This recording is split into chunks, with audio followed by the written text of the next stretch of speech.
go Richard Dreyfuss before he became a racist Nazi. Hey, everybody.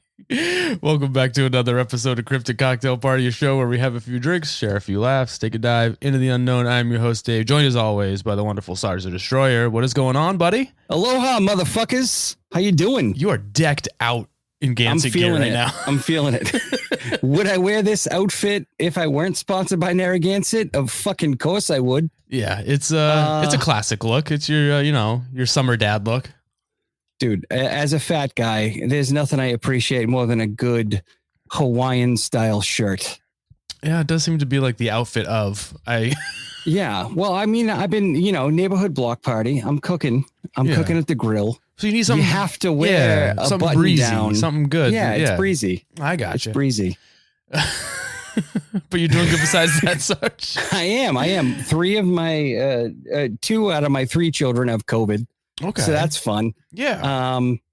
So I cook. We have a neighborhood block party today. I cooked many burgers and had many beers. And then the neighborhood folks came out and started spilling tea all over the place. I learned about a local murder. Yeah. That was big news. And a haunted Italian restaurant called the Cafe Venice that used to be a mob location. And so I'm going to go eat there and just try and conjure a ghost while eating eggs or something, because it's like a popular breakfast place, apparently. So yeah, I'm doing well. Just to be clear, the murder wasn't like recent. Yeah. You just learned about a murder that happened yesterday. It wasn't yesterday. It was like maybe 20, possibly 30 years ago. Okay. Recent in the history of human nature. In the course of time, it's recent. Gotcha. I'm very excited about learning about it. So as soon as we're done recording, I'm going to go out, because now after I get outside, my neighbors are going to be especially drunk. And then I'll be able to get the real details. There you go. All right, bud. So do you remember anything? Share them. We're going to do a whole episode on it. Do I remember anything? Yes. The Montauk Project. Of course I remember. Okay. That was 2 weeks ago. So I know. But then we progressed past the Montauk Project. Yeah. And then we moved into a different, a new project whose name escapes me, but I remember it. All right. So brief recap of last week, and I'm sure everyone else remembers, but we were talking about the Project Pegasus. Project Pegasus was a time travel and teleportation project that ran from 1968 to 1972 and was allegedly operated under the Defense Advanced Research Agency, or DARPA. They used a bunch of different technologies supposedly developed from the stolen works of Nikola Tesla, including but not limited to the teleporter, the stargates, and my personal favorite was the chronovisor. And the chronovisor is literally the best name. It really is. But it also kind of reminds me of the early 2000s where everyone was wearing a visor and goggles for some reason. Oh yeah, like Seth Green and the boy band look. Yes, Oh, I know. Yeah, Seth Green in many of the movies, because he was also in a movie called Airborne where he wore the same outfit briefly at a changing montage, if you remember correctly. Now, we know all this thanks to one brave whistleblower / lawyer / 2016 presidential writing candidate and Project Pegasus participant, Andrew Basiago. Apparently, I'm pronouncing his name all wrong. I was saying Basiago last episode, but apparently it's Basiago. I would have said it wrong too, so I'm glad you corrected that. Yeah. So Andrew, who also apparently prefers to go by Andy. I learned that as well, and I love that. He didn't just describe for us like the details of the project, like who the test subjects were, what their goals were, and the technology used to conduct said test. He was also an active participant in these experiments as well. And yes, he went to Mars, didn't he, with Barack Obama? Bud, you just wait. So last week, it's gonna get even better. Yeah. Like we discussed last week, he started out small, just like a little teleportation here and there, just to kind of get him used to the feeling of like having your body shot through space-time, which I can only assume is very disorienting. Yeah, I feel like it would be weird. Yeah, the way I imagine it feeling, and I hate that I'm even making this reference, but I imagine it's probably like how Harry Potter felt when he used the port key for the first time and just started throwing up and shit. That's how I kind of feel about that. But sure. I mean, I've never seen Harry Potter, but I'm going to go with your description of it. Yeah, don't worry about it. But once he got the hang of it, he moved up the ladder to time travel. So Andy is claimed to have done a lot of things during his tenure with Project Pegasus in the 60s and 70s. So I figured we would go over some of those claims, and I rank them in an order with the criteria being like 1 to 10. 1 being, okay, Andy, sure, fine, whatever. To 10 being like, get the fuck out of here with this nonsense. According to Andy, and real quick, the reason why I have this first on the list as like an okay, fine, sure, like ranking is because what I'm about to go over, this makes sense to me as far as like what the government would do if they had time travel technology. So yeah, according to Andy, the U.S. government had foreknowledge of who was going to eventually become president. So he claims that he had met like George H.W. Bush back when he was still the CIA director. Andy suggested that Bush was somehow involved in the programs at the time, but only because the government knew he would be president. So they involved him like pretty much like on a need to know basis, kind of to prepare him for what to expect once president. Yeah, got it. Yeah. Other future leaders Andy claimed to have met and were given foreknowledge of like their rise to power includes Bill Clinton, George W. Bush, and Barack Obama, who we will circle back to soon, I promise. So I'm so excited about the Obama side of this. Yeah, so pretty much Project Pegasus like had 2 goals: time travel and teleportation, but secondary to that was like to identify certain prostate people. Massage orgasm. No, is no, sorry. But the second was to identify certain people who would become important political figures in the future and use that knowledge to groom them for their future roles.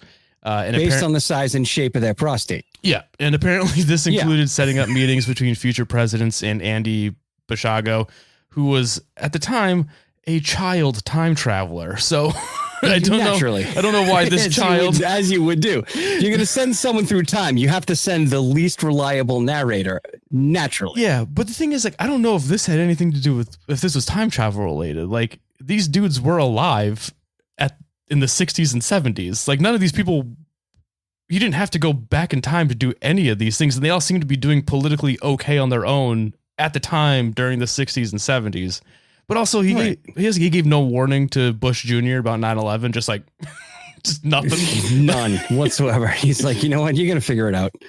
Someone's going to be reading. You're going to be reading a children's book to a bunch of minors, and someone's going to tell you that a building's going to blow up, and you're going to continue to read the book.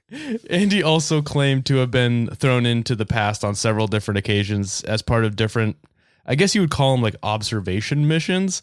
The most famous of which is what Andy claims, and one that may or may not have photographic evidence to back it up, is that he was teleported from a Project Pegasus facility in New Jersey back in time to 1863 to witness Abraham Lincoln's Gettysburg Address. For no reason. So, according to Andy, he was disguised as a Union bugle boy, and he described the event as deeply emotional and surreal, and hearing Lincoln speak and being in the presence of such a pivotal moment in history had a huge impact on him. Do you want to hear a kind of a funny story about the Gettysburg Address? So before Lincoln gave the Gettysburg Address, another guy gave a 2-hour fucking speech before. And so everyone really had to pee, not to mention the fact that there was literally still corpses everywhere. Yeah, it was a battlefield. Yeah. Yeah. So after the 2-hour speech, all these people went into the woods to go pee. So there's like people peeing, people looking at a giant dead horse. Because, you know, even as an adult, like you see roadkill, you're going to check it out. Just a little bit. I don't care who you are. If you see a dead animal, you're going to look at it for just a second. Yeah. Anyway, the Gettysburg Address took like 4 minutes. So half the people that were there didn't even hear the Gettysburg Address because they were peeing on dead horses in the woods. So for anybody to be like, oh, this is a major pivotal moment in history, literally no one heard this fucking speech because they were peeing. Well, apparently to Andy, this had a very big impact on him. Of course. He knew not to urinate during the address. I understand. Yeah, but that also kind of makes this next mission seem kind of cruel, because he was sent back in time to 1865 to witness the assassination of Lincoln at Ford's Theater. Can I just ask what kind of fucking douchebag is like, hey, we're going to make you watch this really emotional and important speech from American history. And then you're going to watch the guy die right afterwards. Yeah. So as a child, by the way, his task was to observe the unfolding of history without trying to interfere. So all he could do was just watch as John Wilkes Booth shot Lincoln right in front of him. Now, Andy claims that the experience was disorienting. Having just witnessed a tragic moment in history, he said he felt a sense of helplessness since he was told he couldn't intervene. But maybe that's why. Maybe they knew he had such like an emotional impact to seeing the Gettysburg Address that they were like, his emotions might run wild and he might intervene. But it was a test to him to like not intervene because of emotionality, I guess. Does it almost seem like Andy's kind of bragging? Kind of, yeah. It just seems like he's just telling this story to make everybody feel bad for him. Like, like it doesn't advance the topic at all. Like he's like, oh, I saw the Gettysburg Address and then I saw Lincoln get shot. Yeah. Well, it's like, bro, what does that have to do with literally any of the other things that you've done? Maybe you're just like, I want you to be like, hey, man, that was really fucking cool of you to watch the Gettysburg Address. Like, I'm sorry. It just doesn't make any sense in the context of the story. Well, how about I explain it to you? Are you ready for this? Yeah. So stuff like this wasn't just a one-time thing. I guess Project Pegasus, or PP for short, was they were doing experiments on what they called temporal tourism. Basically, they would just send people to different key moments in history, just like hang out and watch, and then record the effects it had on the participants. But not all missions were just like chrononaut voyeurism. Some missions drastically altered the course of history. For instance, on one mission, Andy was taken back in time to 1776 to meet none other than George Washington during the Revolutionary War. Apparently, Andy's assignment was to approach Washington with a message from the future U.S. government, informing him about the outcome of the war and the establishment of the United States. I guess the purpose of this letter and interaction between Andy and Washington was to, I don't know, like help shape Washington's decisions, like making for like the rest of the war. But it seems unnecessary because the government, U.S. was already established. So that means he had already won. Yeah. So I don't know why they would have to send someone back in time to influence the outcome of the war. Unless it's like a time loop thing and we just have to constantly do it, because if we don't do it, then there's no U.S. But then I'm thinking too much about it. Yeah. You know what you're doing is you're thinking about it. Yeah, and don't think about it. I can't think about it. Don't think about it. Yeah. Another mission Andy went on, and this is one of like his very firm claims. Like he wants you to know that this happened, was being sent millions of years into the past to observe the dinosaurs. This was, according to Andy, one of the more unusual assignments. Apparently he and the other child participants, because remember everyone involved is like a literal child. So they were asked to observe the Earth in its primal state. So the government sent these children back in time to like when dinosaurs still roamed the Earth to observe without being detective, and I'm assuming being eaten. So Andy described these prehistoric missions as, quote, being dangerous, and that they were at, quote, risk of being harmed by the environment or by the dinosaurs themselves. How you feeling so far? Nonsense. All of this is nonsense. None of this makes any fucking sense whatsoever. Why? Like, okay, going back to view historic events. Okay, all right, I could see why that would make sense. Okay. Going back to view the dinosaurs, like fucking why? Oh. What does that do? Do you want me to explain it to you? Please.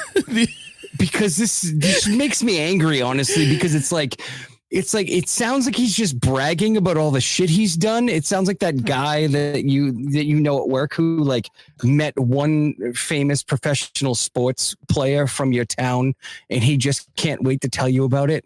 Like, this is bullshit. Like, I'm not going to glean anything from this. Please tell me why seeing the dinosaurs was valuable to shaping American history. Okay, so the objective of these types of missions was to gather data on like early Earth so that the scientists in the present day could use that information to better understand the planet's evolutionary history, because they weren't just like going back to like look at dinosaurs. Like they were like studying just ancient Earth or prehistoric Earth, whatever the fuck you want to call it. Does that make sense? And again, Yeah, no. Who else? Who else would I want to send back in time to give me an accurate description of what they saw besides an 8-year-old? Well, it's fair. But I mean, I feel like these kids have been doing this shit since they were like children. So I feel like at this point, like it's like go back to Stranger, like 11 from Stranger Things. Like she was like a fucking military asset. Like she wasn't a child. She was like a person. So maybe it was kind of like that. I don't know. I just, anytime I ask my 9-year-old anything, I have to temper it with the fact that most of his understanding of life is colored by Skibbity Toilet. You know what I mean? Yeah, but at the same in time, YouTube videos. But at the same time, your kid's not a government asset, so that's true. He was raised a little. They were raised a little differently. Yeah, raised slightly differently. I wouldn't trust the whatever a 9-year-old witness. I would want to send an adult back so they could be like, hey, what I saw was large dragonflies the size of a small Cessna airplane. Not my 9-year-old who says the dinosaur had big teeth and its tail was very long. You know, but I feel like I would get more out of an adult. That's all. But we already established last episode that adults can't go back in time because it like fucks up. It drives them insane. Yeah, no, it drives them insane. And yeah. And of course, you know, everyone's going to believe an adult, which is why you would send a child back, which is why an adult is telling us about, you know what? I'm thinking too much about this. Just keep going. All right. Now, Sarge, this is where we're going to get into the, this is where we're going to get into the, get the fuck out of here portion of Andy's claims. And, we weren't there already. No. With him going back to see the dinosaurs. No. Okay. Like I said, this is a scale. We started out with, all right, fine, sure, whatever. Now we're at get the fuck out of here. And for this, we're going to jump forward in time, not like time travel, just like the natural progression of time. So in the early 70s, Project Pegasus came to an end, but that doesn't mean that the government has given up on time travel and teleportation projects altogether. During the early 1980s, the CIA had a little project cooking up of their own. This project was known as the Mars Jump Room Program. I assume you're not familiar with that.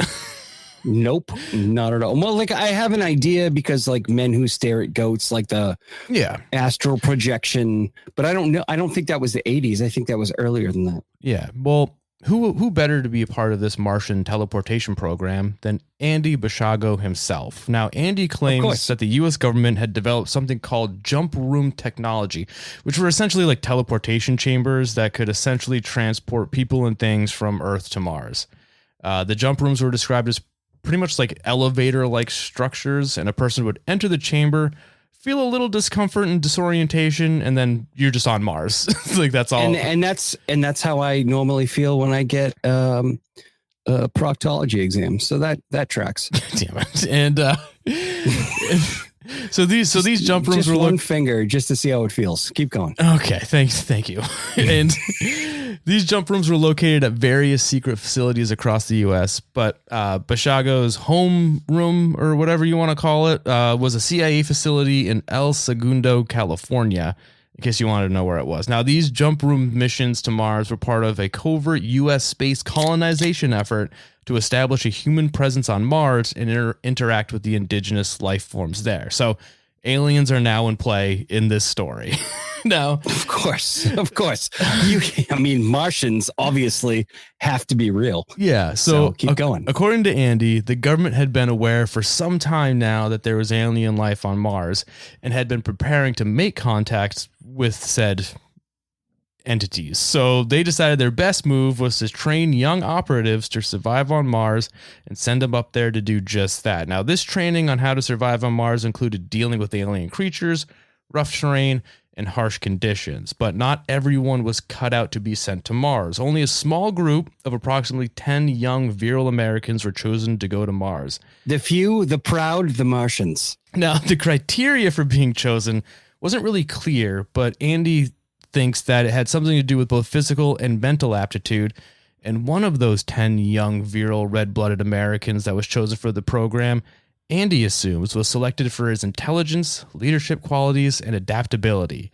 That American is none other than a man named Barry Soetoro, who you may know better as Barack Obama. Naturally, of course. No. Andy claims he didn't have much interaction with Barack, or if he did, I couldn't find much about it other than Andy describing him as calm, collect, and level-headed when faced with the dangers of Mars. And has been smoking Cool's cigarettes since he was 10 years old. Now, you're probably wondering, what kind of dangers on Mars would Barack and Andy have faced? Well, if you didn't know, Mars is inhabited by very hostile extraterrestrial life forms, and these life forms were a consistent threat to human visitors.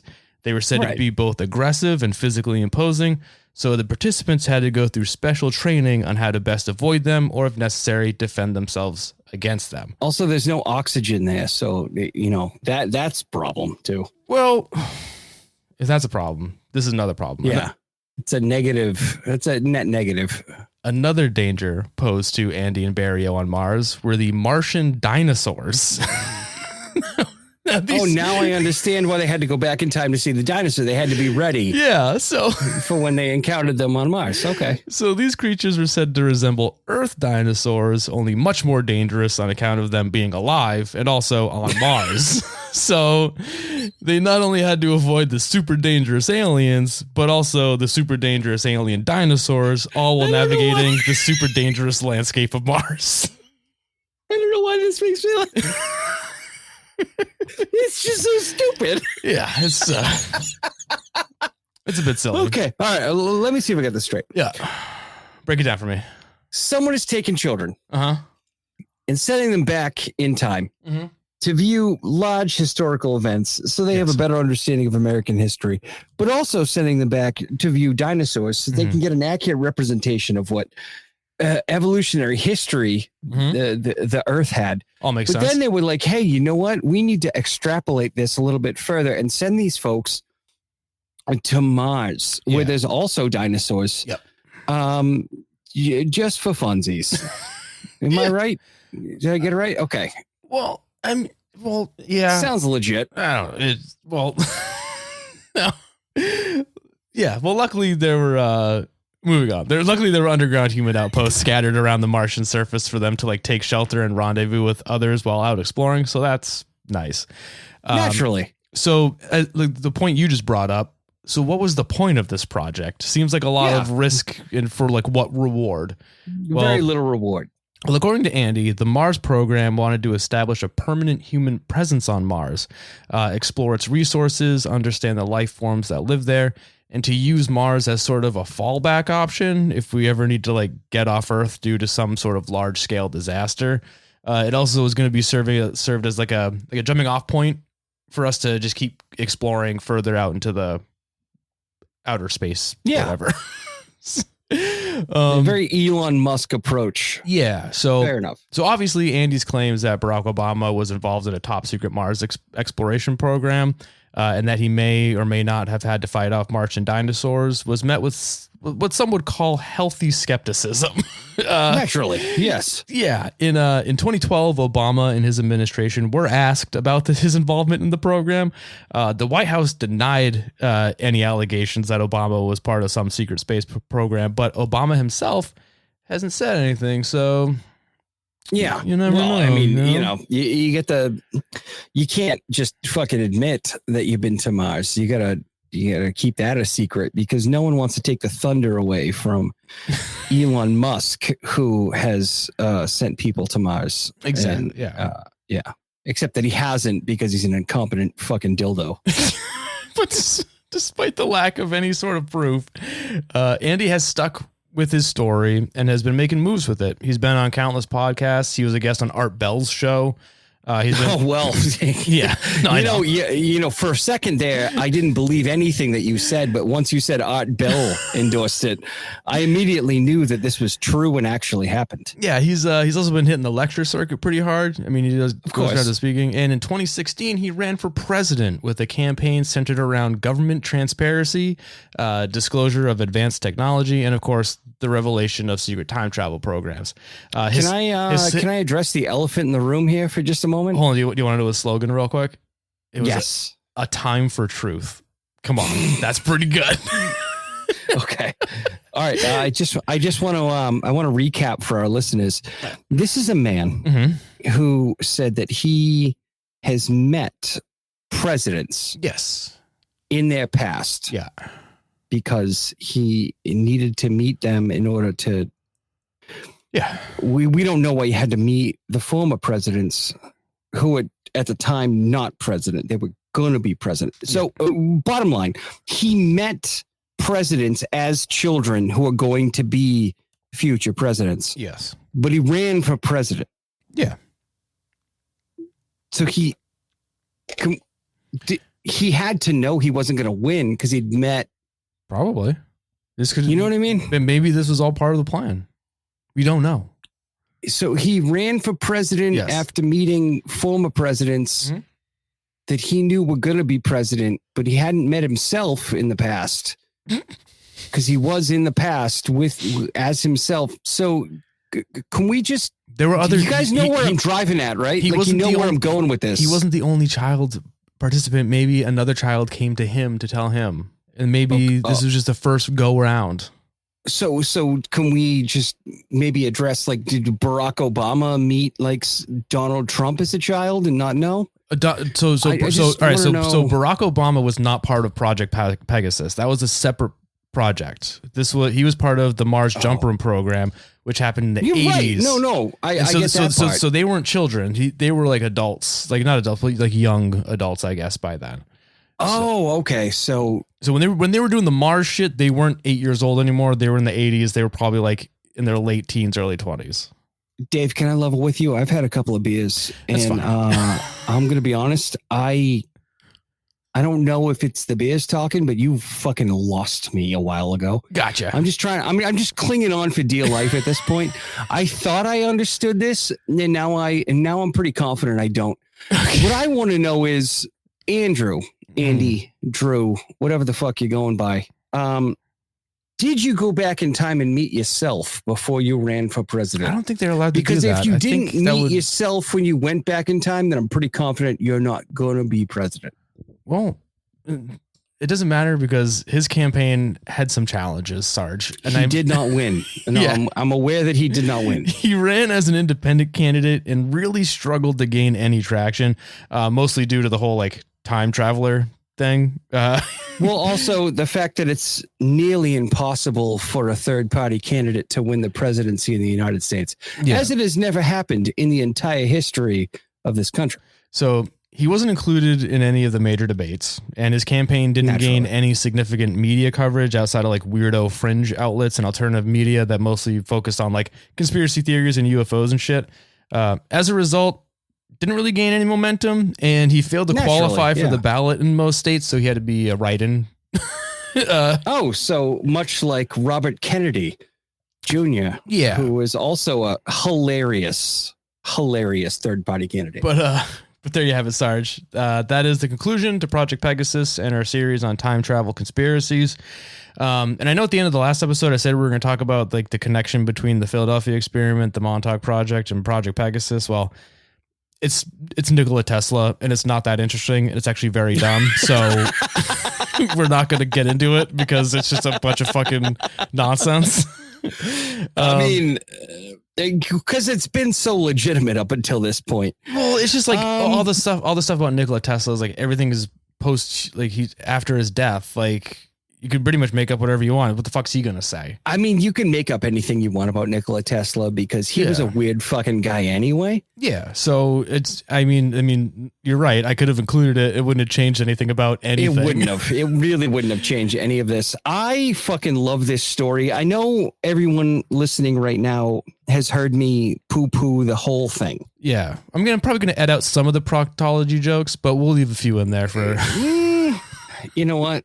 I am just going to make more of them in subsequent episodes if you edit out the ones I used. Right. Because the point is, proctology is a hilarious medical profession. And if you don't agree with that, there's something wrong with you. Anyway, I just love all of this. I am so all about crazy, outlandish conspiracy theories that don't make any sense. And because I would fucking love if our government was so put together that it was able to send somebody to Mars.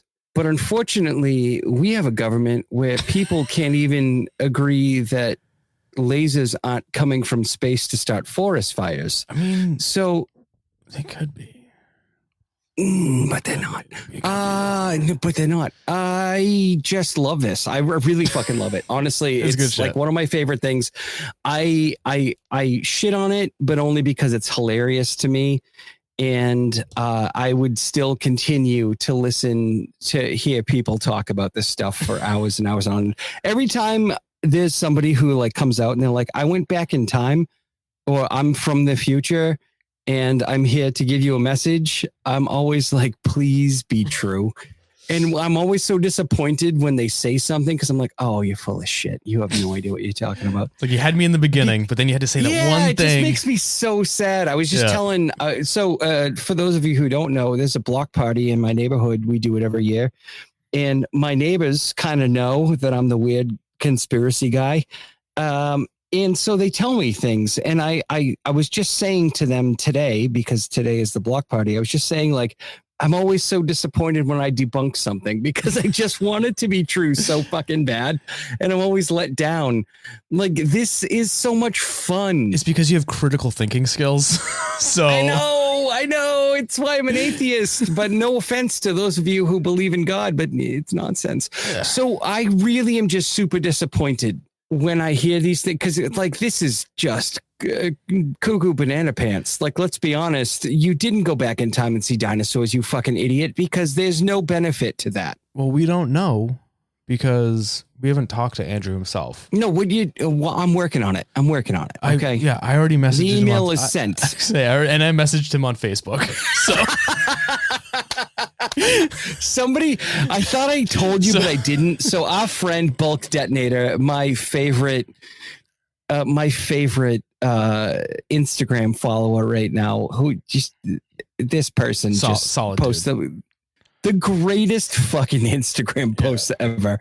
One of the burliest people I've ever seen, but also looks phenomenal in a dress. Sent me Andrew, whatever the fuck he goes by, they go by. I don't want to assume Andy's gender.